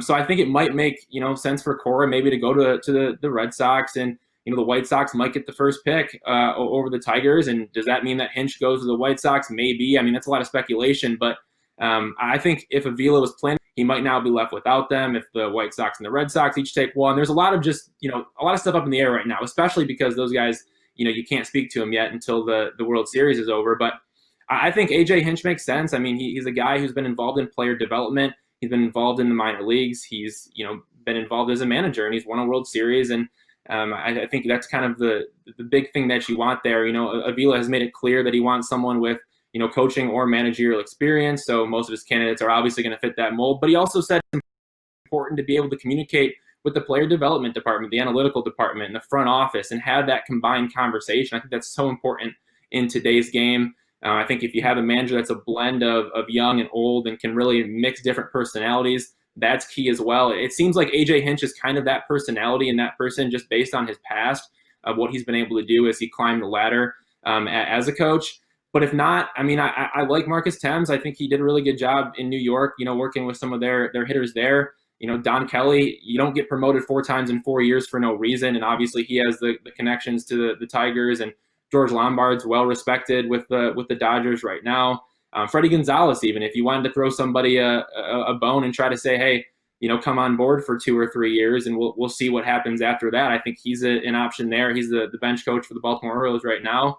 Will Venable could be a young name, that's interesting if the Tigers want to go that route. But if I'd say, if I had to guess, it seems like Hinch might make the most sense for the job. And especially if Avila is looking for somebody to really take them from where they're at now and entirely pull them out of the rebuild and, make it a kind of a long-term agreement. I think Hinch makes sense there. If not, you can throw a couple guys on, as options on shorter contracts and just see what they can do before, going back and reevaluating. But there's a number of options, but like I said, I think the White Sox and the Red Sox, those openings create a little bit of a problem. Definitely, Evan. Thank you so much for taking the time to join us. We'll have to have you back once the Tigers do make that managerial hire and talk a little bit about what the future is going to look like here in Detroit. Again, thank you for joining us. We really appreciate it. And a big thank you to McLaren Healthcare for presenting Brush Street Beat right here on the Word on Woodward. Another thank you to Evan for joining us. He also made his Word on Woodward debut. So shout out to him and John. Both did great. Now, you guys, we're going to get into the headliner today. It is Bobby Ryan who is joining Art. Thank you, Daniella. It is time for the headliner presented by Miller Lite, and our guest is Red Wing forward. And I say forward because he can play right wing, he can play left wing, and he can play center. That's all three forward positions. It's none other than the newest Red Wing, one of the newest Red Wings, but the one that I'm pretty excited about. Bobby Ryan joins us. Bobby, thanks for joining us on the headliner. Really appreciate it. Thank you. I disagree that I can play center, but that's a story for another time. I mean, I liked him as a player. I'm old enough to actually remember him as a player. And so, you know how you get these preconceived ideas about guys? I thought, oh, wow, Randy Carley, he seemed like a pretty cool guy. Man, he was just prickly. I mean, that guy, but I guess as a player, you have to develop some sort of relationship with your coach, I would imagine. Oh, yeah. Yeah, I think it. But no, he was a very good coach. I think I was just too young to have him at the time. But I think I would definitely appreciate playing for him now more so than I did then. Really, man. I mean, look, I'm a media guy back then, and I was like, lighten up, fella. I mean, come on, just lighten up a little bit. But anyway, let's move on. Speaking of guys who on occasion might be able to lighten up, when you signed with the Red Wings, I think you said you had your conversation. You talked to Steve Yzerman first. You were pretty sold after that it looked like Detroit was going to be your new hockey home. I'm kind of curious, and I know what goes on in the room stays in the room, but can you kind of enlighten us what that conversation entailed? Yeah, I guess just without going, too personal, I was just blown away by the passion that he has for getting Detroit back to the team that they were. Certainly they were. He's the team that knocked us out when I was in Anaheim, a storied franchise, and he's played there and he's captained there for a long time. So he knows everything about it. And you can tell that he's passionate about getting the team back to what it was. And there's a lot of good pieces, but now it's about bringing pieces in to help those players get into the right situations and get better. And I was sold after talking to him. I was sold after hearing about the rink and the arena. And then I lived in Detroit area. I lived in Pinckney, Michigan for my 10th grade of high school when I played for Honey Baked. And I always found it to be a beautiful area. So it was a no-brainer for us to go back after that conversation. We know Steve obviously as an icon here in Detroit, and as a hockey player and now as a general manager. What's it like for you to sit here and maybe not talk hockey so much as from player to player, but here's a guy that you're talking to and is giving you kind of lay of the land? I mean, was it a weird and different experience because you're talking to one of the immortals of the game? Through the process, I knew I was going to have the chance to talk to people that I haven't before. And when the first call that came through was Mr. Yzerman, and I called him that immediately, and he told me not to call him that, to call him Steve, and to have a candid conversation. I was intimidated. I do have to admit that I was intimidated to talk. Knows the career that he had, and then the career that he's gone on to have after hockey.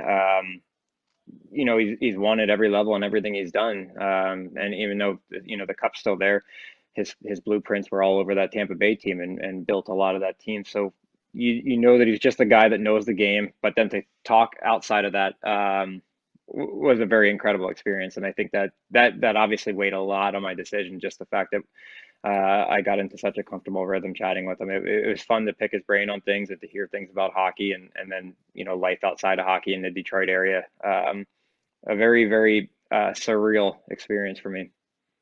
Well, you could tell, I mean, on your call, on your Zoom call the day you signed, that you could tell that it really had a profound effect upon you. And I don't mean to be melodramatic with that. When you're talking to Steve and he's giving you the lay of the land, I mean, you could tell right away, because I would say from day one, since I've met him when he was like 18 or whatever it was, he's pretty much an honest and pretty much a straight shooter. There's no BS with Steve Yzerman. There is none. No, there is no gray area. It's either right or wrong, or you're doing good or you're doing poor. And I'm at a stage in my life and my career where I need that. So to be able to get, and I think the same thing can be said about Blash in my conversation with Coach. I think I'll know where I stand all the time, and that's important to me, because I think in the past little while I've had coaches that haven't always been You just kind of get the silent treatment and you don't know what you're getting. The game's changing so much that, you got to coddle the young guys because they need to know, but I think the old generation gets left out a little bit. And I felt like that in the last couple of years. So it was the most refreshing conversation I've had in hockey in a long time.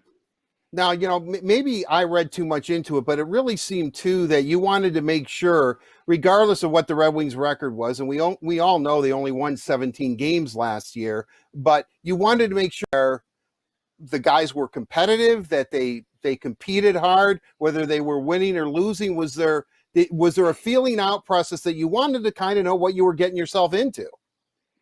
Yeah, and the situation doesn't change a lot for me. I mean, if I'm being completely honest, I went from the 30th place team to the 31st place team.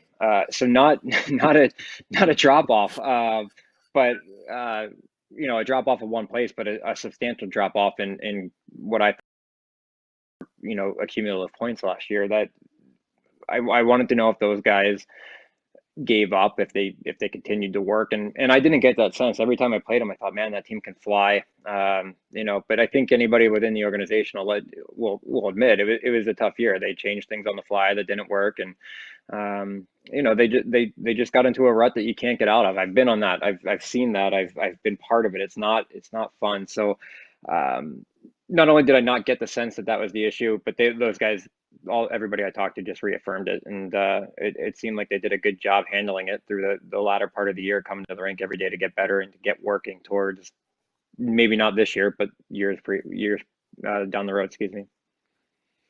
Bobby, you've lived an extraordinary life. I mean, you really have. For someone who is 33 years old, I think 33 going on 106 or whatever. I am kind of curious, and you lose your mother, you write her a letter. I urge everybody, I don't care if you're a hockey fan or not, you have to read it. It well written, heartfelt, and it seems that there are several points in your life where you have reached a crossroads. And I am curious, when you look at this Detroit situation, is this a good crossroad for you? No matter what direction you turn into, your life is better. Yeah. And Detroit's a situation that, last year, asking for help, going to get help, getting sober and learning how to live my life like that. I hate to say this because COVID is such a terrible thing in the world, but it helped me immensely. It helped me slow down. It helped me learn how to live a lifestyle that I've got to continue to live if I want to play hockey and if I want to be a husband and a father. And those things are paramount. So Detroit, it's funny, my career got started there with Honey Baked right before juniors. The US NTB program, which I didn't end up playing for, gave me a chance to go live there for a year. Everything kind of comes full circle, and now I get to go back there, and hopefully this can be, I guess, the rebirth of my career. I want to prove that I have hockey left in me, that I still have legs, that I'm not, over the hill, I guess, or whatever you want to say about it. But, that's the way I'm looking, and actually headed up in a couple of weeks to get started, unbeknownst when the season starts. I just want to be around those guys. So I'm getting very, very excited for it every day. We hear veteran leadership, and obviously the Red Wings need veteran leadership. You're walking into a room, and there's some veterans there, some really good character guys. I mean, Dylan's all at 24 years old, and it seems like he's been a Red Wing for the last 100 years or so. But what do you hope to accomplish? How do you read the room? Are you going to go in there and be Mr. Rah-Rah and say, hey, look, let's get serious? Or are you going to let it kind of play out? I've always let everything play out. I've never taken over a room that is not, by voice. I continue to just come in and do the right things every day. I'm generally the first one there. Some of the young guys started beating me, but I got to get back to that. But I think in the last couple of years, it kind of served as a bridge between coach and young guys. And the guys in Ottawa were much younger than the guys in Detroit. So they probably already have that. But I think veteran leadership comes in so many forms. For me, it's about doing the right things, going to work, not taking any days off. I can't remember the last time I took an optional skate off. So when young guys see you out there doing that and pushing it, it makes them come along for the ride. And that's that's all I can really do. I'm not a rah-rah guy. I never have been. I certainly say my piece when it comes, and it's needed. But other than that, I just try to be a sounding board for those guys. If they have questions, if they're not comfortable with coach in a one-on-one situation, how do you approach that? How do you start a conversation? Those are things that took me years to learn. And I had great leaders, Getzlaff and Niedermeyer, Pronger, Solani, you name them. And it took me years to get comfortable. So those are things that I can help those guys with if they choose to. If not, I'll just continue to be the workhorse and show them the right way to do things on and off. I know you said you're clean and sober now. You win the Masterton Award. You were out for 3 months. And you talked about COVID slowing you down. There's a lot of people that are struggling right now, as you know. And, I said this, we had Ken Daniels on last week about what happened to his poor son, Jamie. It's affected my life in a profound way, which I'm not going to get into, but I'm kind of curious.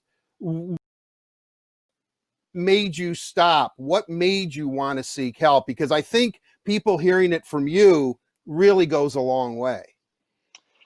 I had wanted to stop for a while before I eventually did. I just wasn't happy with the way things were going. I was trying to be profound and find answers in a glass of wine, and really just learned that I had no shut-off switch. That one was not enough, and two wasn't enough, and so on and continuously get bogged down by that. And then you go to the rink fuzzy the next morning because of it. And the professional side is one thing, but the personal side was what made me want to stop. I could see that my life wasn't going in a direction that neither my wife or I had intended it to. I wasn't doing the right things. I wasn't being the dad at the end of the night that you need to be. And luckily I didn't. Ultimately, I think we all knew that I had to go do this. And it's funny, it happened in Detroit. I just decided off the ice that it was time to go. And if I didn't go right then and there, I wasn't going to go at all. There was just not. I was going to try and gut it out for another year, and that was going to do me no good, personally. So, I got off the ice and went to the airport. It's kind of the old expression, one drink too many, 100 not enough. I mean, it's really kind of a vicious circle. I mean, I really do, because I know it's not easy, and I really mean it. I mean, it's to do something like that is it's a stark reality that only you can face and only you can change. And so by you doing that, I mean, I have nothing but my heart is full of not only empathy, but I'm excited to see you perform as a Red Wing. And I want to kind of look at it now, looking towards the future, and a good future.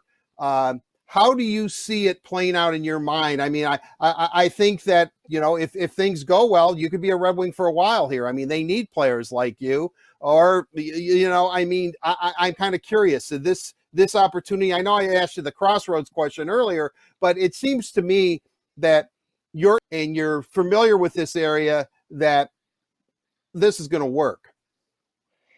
Well, I know it won't. If it works, if it doesn't work, it won't be because I'm not comfortable. I certainly am that. It won't be because I'm out of shape, because I've certainly put in the work that I haven't put in on any other level, throughout my career.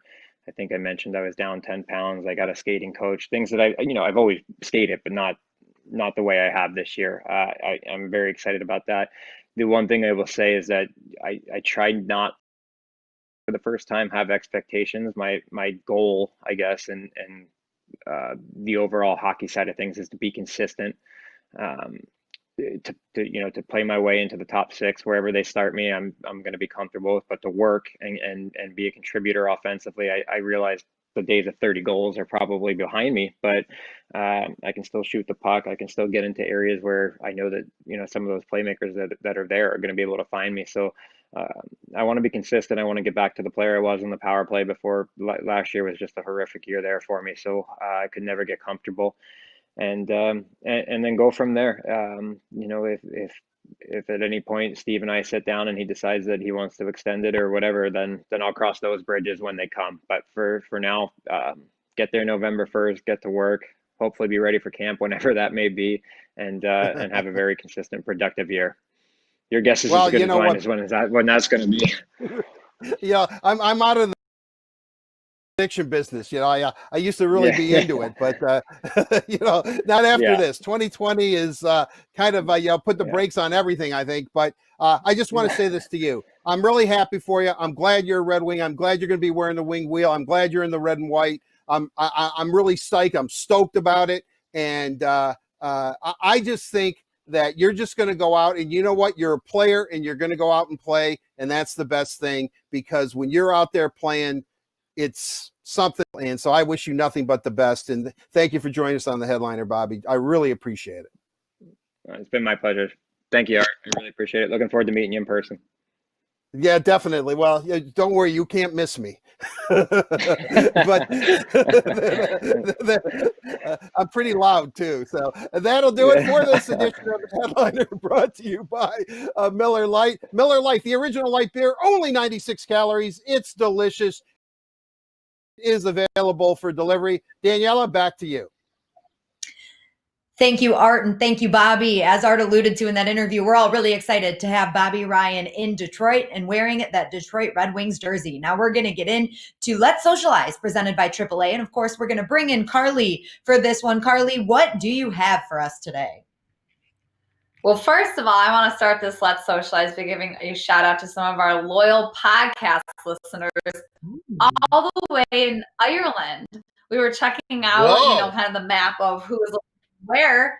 And outside of the United States, Ireland had the most listeners to our WOW podcast. So just wanted to give a shout out and a hello and a thank you for listening. But all right, we're going to start with a big question to Daniella from one of Instagram. They want to know, how far away are the Tigers from making a World Series appearance? Okay. Well, this is a tough question. Let me see here, because I think steps here.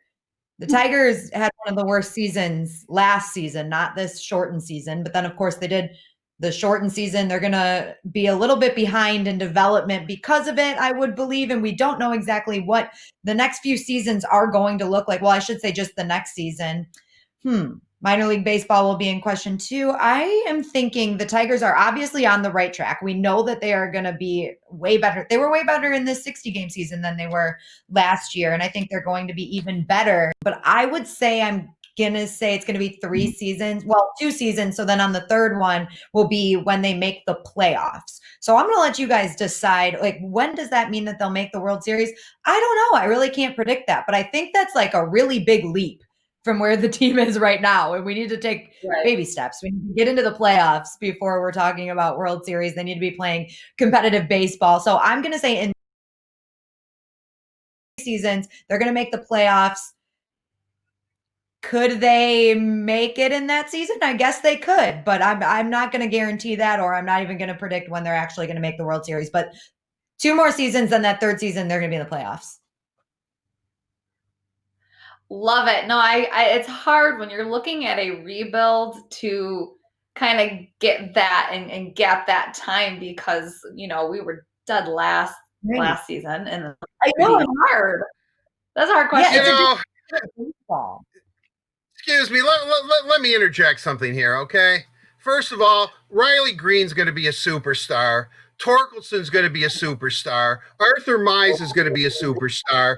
Tarek Scooble is going to be a superstar. Manny's going to be a superstar. I mean, I mark my words. 2024 world champion, your Motor City Keys, the former Beast from the East, our beloved Bengals, your Detroit Tigers. Take it to the bank. 2024, they're world champs. You heard it here first. Bold. That was very bold. That's a bold statement, but we'll see about that. I just told Bobby Ryan I'm out of the prediction business, and look what I just did. But no, I'm telling you, 2024, Tigers are there, baby. All right, well, I'll be the first one wearing a 2024 World Series champ Detroit Tigers shirt. All right, question now for you again, Art, so you can chat a little more about this, and then maybe Daniella can answer your question for you like you just did for her. A fan on Instagram wanted to know When will Mo Sider and Joe Veleno be on the Detroit Red Wings? I want to see them in a Wayne Bill sweater soon, but Art, what do you think? Well, first of all, I want to say to our fans in Ireland, top of the evening to you. That was like 20 minutes ago, Art. Well, they're still watching, right? I mean, it isn't like, we got our shout in from Carley. Let's turn the thing off. Of course, they're still watching. Top of the evening to you. I mean, my grandmother, Agnes Griffin, that's pretty Irish. So, so I'm really happy. I'm really happy we got a huge following in Ireland. I love that. When will it? I would say if COVID didn't happen, I think Mo Sider had a really good shot at being a Red Wing this upcoming season. I still think, depending on how it plays out, that after his season in Sweden is over, he could still have a shot. I think he's going to come up to Detroit. Any way you look at it, I think he's going to come up to Detroit. So, but because of the uncertainty, I will say that the next season, which would be 21-22, whenever that will start, hopefully in the fall of 2021, I think Sider is a Red Wing for sure. Joe Veleno might be a little bit behind that curve. It depends on what Joe is actually doing in Sweden, too. I know he's committed. As you know, he's one of our bloggers, and I'm going to start that series back up again, our Taking Flight series. But, Veleno now is, really started to fill out. He's a tremendous hockey player. He's definitely an NHL caliber player. I'm going to say Joe will be a full-time Red Wing, and I'm going to amend it. He will be a full-time Red Wing in the 22-23 season. I think 21-20. Let me interject here. Mo Sider, he's going to be a superstar. Joe Veleno, he's going to be a superstar. Yeah. Who else do we got? Well, you know what? I did not go that far with. Home from Sweden. They're going to be Red Wings. I did. Hey, look.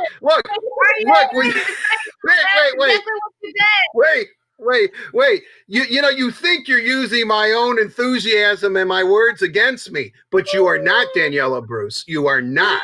Because I'm talking about the Tigers.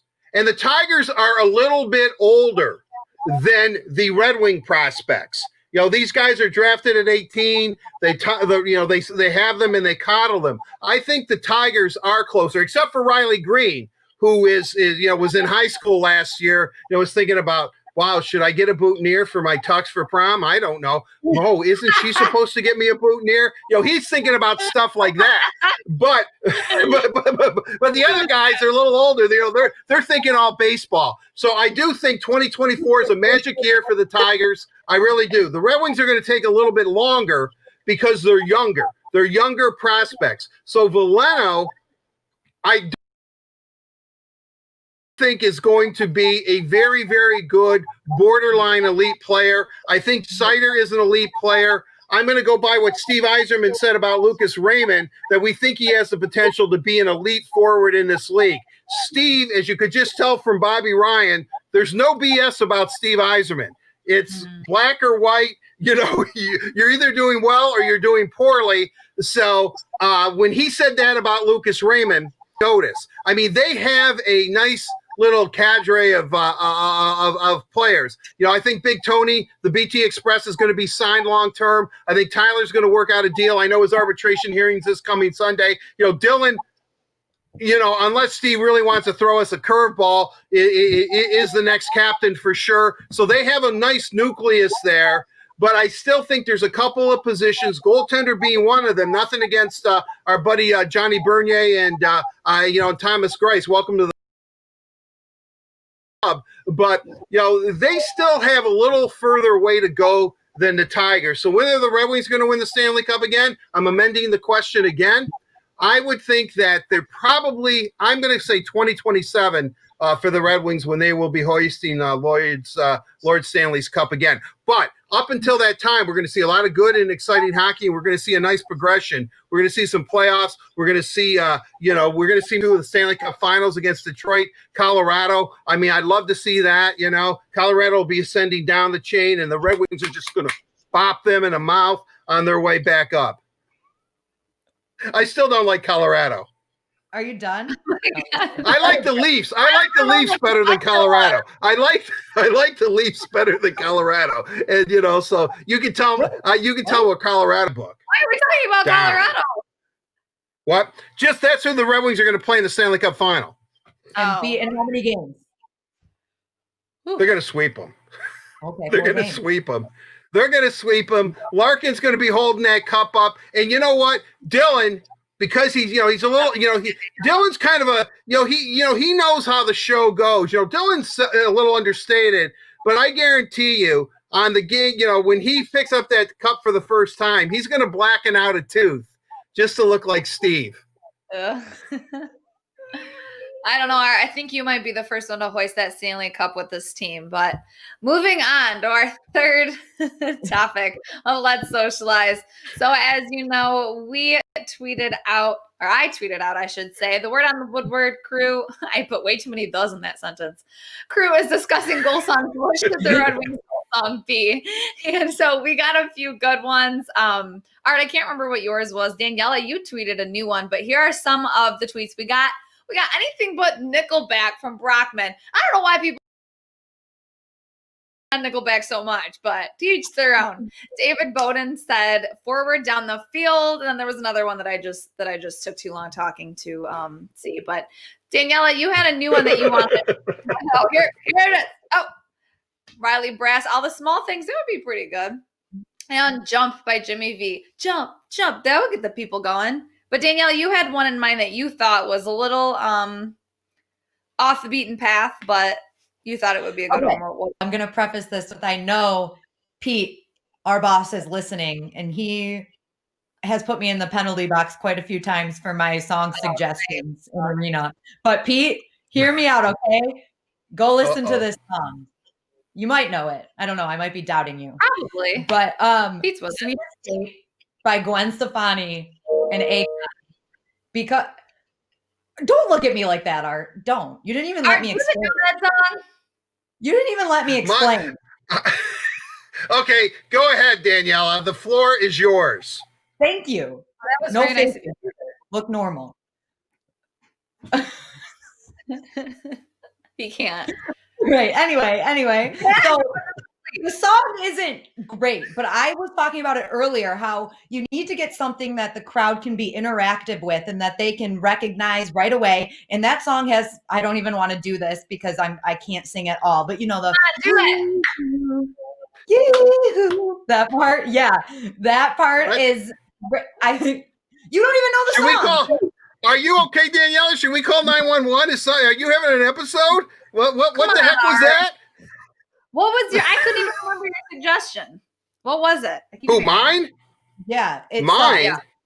Mine, see, again, it was only after I score a goal when Steve puts Ken Kal and I out on the ice.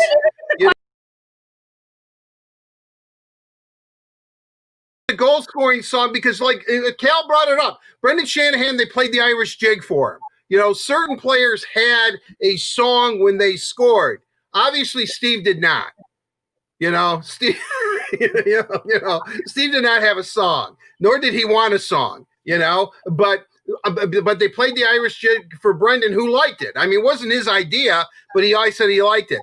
That's where I was going off that premise. That's why, again, I am telling you, the song was written, I think, even before I was born, but it's by the Big Bopper.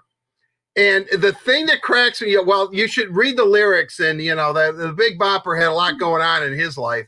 But the thing is that the last line of the song, from the time I first heard it, always cracked me up. And I figured if you score a goal, it would be such a great, it's just one line. I don't want the whole song. I don't think you can play it in the arena, the whole song. It's fairly suggestive. But with that said, I would say just the last line is, "Ooh, baby, that's what I like." I mean, I just cracked me up. I think that if you scored a goal, I think if you're sitting on the bench and then that comes out of nowhere, I think it's kind of hilarious. I think it's rather funny. But, I know today with music has changed and streaming and all that kind of, maybe, the only song that I can really think of that I would use, and I would try to use a Detroit artist, because there have been so many artists that have come out of Detroit. And, a couple of my real favorites are, obviously, I love Jack White, the White Stripes. I love Jack White. But that Seven Nation Army thing is like an anthem all over, right? It's so. But it's everywhere. Yeah. So that's, you can't do that one, even though, Jack, great way to go, buddy. We love you. But I would say I would probably use Eminem's. I really like Lose Yourself, because I just think that that's a great, I think that's a great song. I've got a message from Pete. I've got to say the name of the song again because my audio dropped out. Pete, it is called Pete, it is called Sweet Escape by Gwen Stefani and Akon. And he also says Art is in the penalty box for season misconduct. What do you mean? Well, all right. Bad all right. Son, you're out. I'm leaving. I'm going back into the room and thinking about it. Carley, I'll get my agent on the phone. That's you, Carley. What was me? You're my agent. I'm your agent. No. I got out for a second. It keeps happening. I'm your. I have nothing to say. I want you to get on the phone with Pete right now. I was supposed to be in the penalty box for like a game. I can't remember what it was for. I can't remember what I suggested, but I was in the penalty box all season. So I really can't help you out in that category, Art. Oh, yes, you can. Since I started working. So like 3 years. I suggested oh crap. What was it? It was a really popular. Oh, I suggest Respect. That's a good song. Respect by Aretha? Wait. I got in a penalty box for that. Carley? Oh, I really did. I'm not gonna lie, I didn't think about this. I can't remember what I suggested before, but yeah, that's a hard one. Something that could get the people going. I can't even talk now.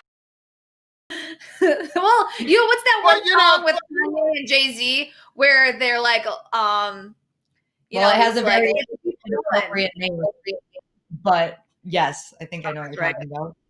Yeah, wait a second. Let's do something here. What's Pete's goal song? I mean, what's Mr. Critic's? I hope come on, Pete. Come on, Pete. Let's hear it from you, big shot. What's your goal song? I've been in a penalty box for a really long time.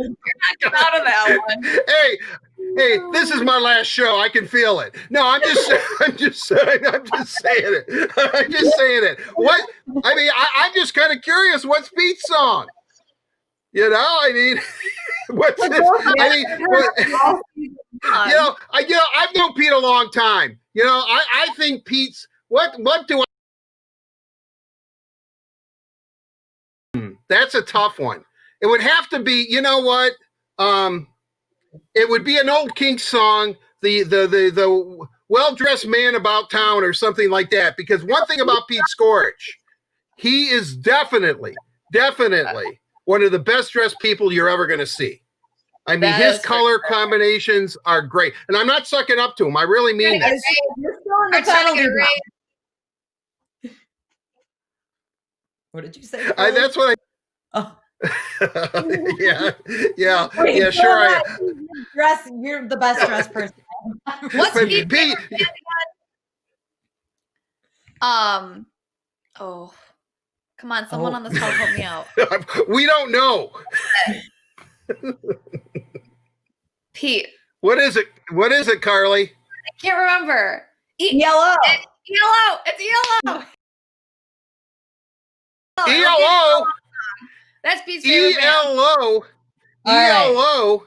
You know what? ELO, Jeff Lynne. I got a story, an ELO story to tell you. Jeff Lynne, if you listen to ELO, they're like Beatles too. I mean, a lot of their, and Jeff Lynne's a huge Beatle Beatles fan. I had buddies of mine when we were growing up who hated the Beatles and thought I was an idiot. Yo, God, how can you like them? How can you like them? You know, in Detroit, you can't like the Beatles. And I love the Beatles, you know. But make a long story short, when ELO came out, these guys were all over it. You know, they would go down to the one that has the ELO El Dorado, you know, the album cover with the glass slipper shoes from Wizard of Oz and all that. And my friends were, oh man, this is such a great group, ELO, ELO. So I put on ELO and I listened to it and it's like, hey man, what are you talking about? This sounds just like the Beatles. I mean, this is like the Beatles. This guy's into the Beatles. And it's like, oh no, man. Oh, you don't know what you're talking about. Trust me, I do. ELO, good group, Pete. Good group. But what song of ELO's would be Boy Blue? That would be a good one. All right.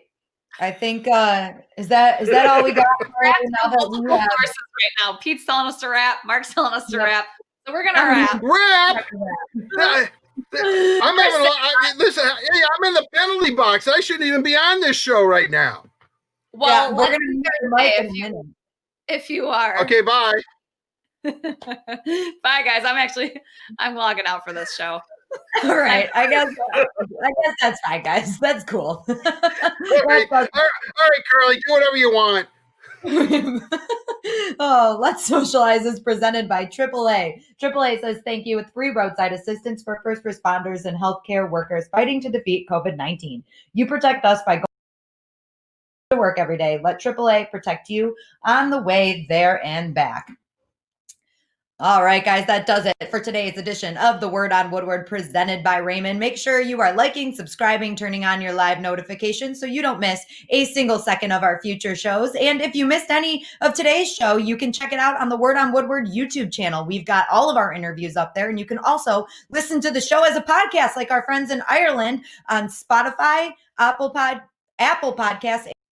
And one more reminder, if you guys missed our draft review special on Fox Sports Detroit, it is airing again tomorrow night at 6 p.m. and then a few more times throughout this weekend and next week. So make sure that you are checking that out. It's great. It features Art Regner, Ken Kal, Ken Daniels, Trevor Thompson, John Keating, and they interviewed Steve Yzerman. So you can see what he thought about the entire draft. So again, check that out on Fox Sports Detroit. Thank you so much for tuning in.